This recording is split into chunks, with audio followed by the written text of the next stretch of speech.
Squid Game has taken over Netflix by absolute storm lately. With the hit Korean drama show getting fans hooked all over the world, it's been out to stream for less than a month, but has already reached the #1 position on Netflix in a massive 90 countries. But how on earth do they film those deadly scenes, and how much of the action is CGI? How much is real? Today we'll find out these things and more. So what kinds of CGI do they use in Squid Game? Like most modern TV shows, post-production editing to footage is done to make the actors look a little more polished and sleeker than in real life. And Squid Game is no different. Although the sets have controlled lighting and the cameras are incredibly high definition, a little bit of computer-generated magic does wonders to make the scenes even more bright and impactful, or dark and gritty. This editing combined with the brilliant camera work is one of the reasons Squid Game is so successful, as the block colors and use of light and shadows utilized in an amazing way to make the whole thing look both real and surreal at the same time. Squid Game also features a lot of computer-generated set pieces. This is mostly done to ensure the actor's safety, although a few examples of adding a location after the filming can be seen. Another reason why sets and locations might be added is that because of the COVID-19 pandemic, restrictions have been in place for filming and traveling for over a year.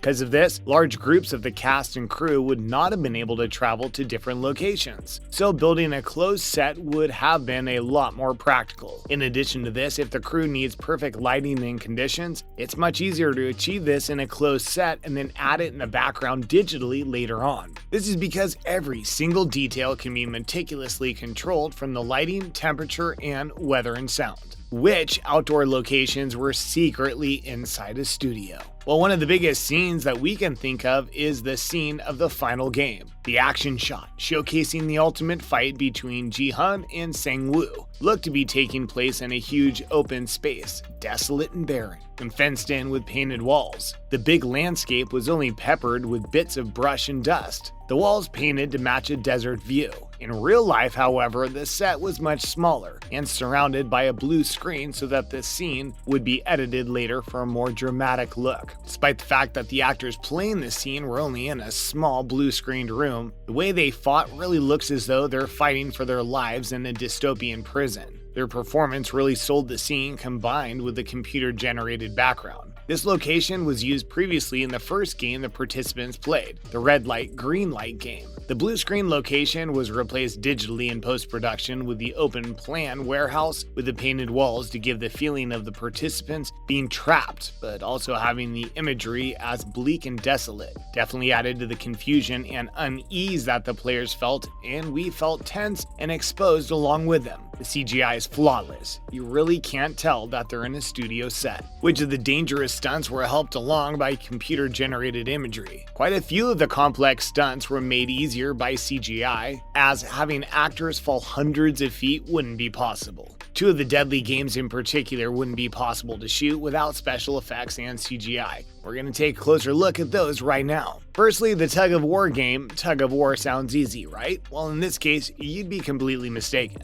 The losing side, which gets pulled into the center, actually gets pulled off an enormous platform set around 100 feet in the air to their deaths. The set designers actually built the platforms, but they were only set a few feet off the ground. So when the actors fell, it would only be a little distance onto safety mats. Then computers were used afterwards to make the platform seem far, far higher up. The actors really were working hard to pull one another across the gap, and the height of the platforms added in afterwards just sold the performance on another level. Another scene that had height added for safety was the glass stepping stone game scene. Players that jumped to the wrong glass panel fell hundreds of feet to their immediate deaths. But obviously, the studio couldn't put the actors through that. For most of the shots of the actors jumping from platform to platform, the bridge was only built about 1.5 meters above the ground. Still, leaping across real tempered glass panels was scary for the actors. Jung Yo-hyun, who played in the scene, said in an interview that she felt real fear whilst filming it. If they could make the scene look as though it was suspended hundreds of feet in the air, they could have digitally added the glass afterwards too, right? Well, they could have, but that isn't what the creative team wanted. The director of Squid Game,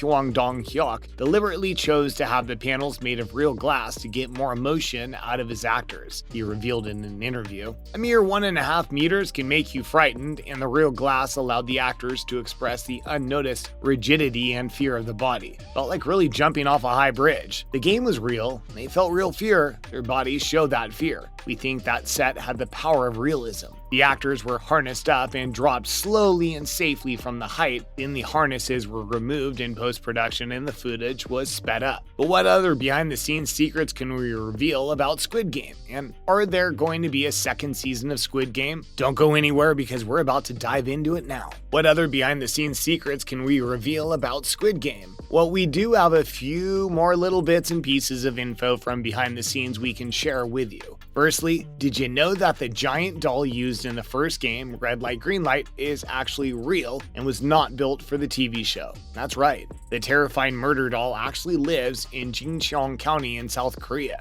at the entrance to a horse and carriage museum called Matcha Land. She was taken with permission to be used for the show, and the producers have given her back, although she might be even creepier than she was before, as during transportation she lost one of her hands. Would you be brave enough to go and see the doll in real life? Let us know down in the comments. Did you notice anything weird about the walls of the dorms? The contestants in the Squid Game all had to stay in a bare warehouse lined with bunk beds. As more and more members were killed in the brutal games, beds got taken away, making the room look increasingly sparse and empty. One eagle-eyed fan posted online about how, as the walls of the warehouse were exposed, they noticed a chilling detail. There were black stick figure murals around the edge of the room depicting the various games that the contestants would face. One drawing showed the figures playing tug-of-war with a rope, another showed them trying to sneak up on another figure. None of the imprisoned players worked it out and were stuck wondering what they could possibly face next. And the answer was in front of them the whole time. But we all need to know, is there going to be a second season of Squid Game?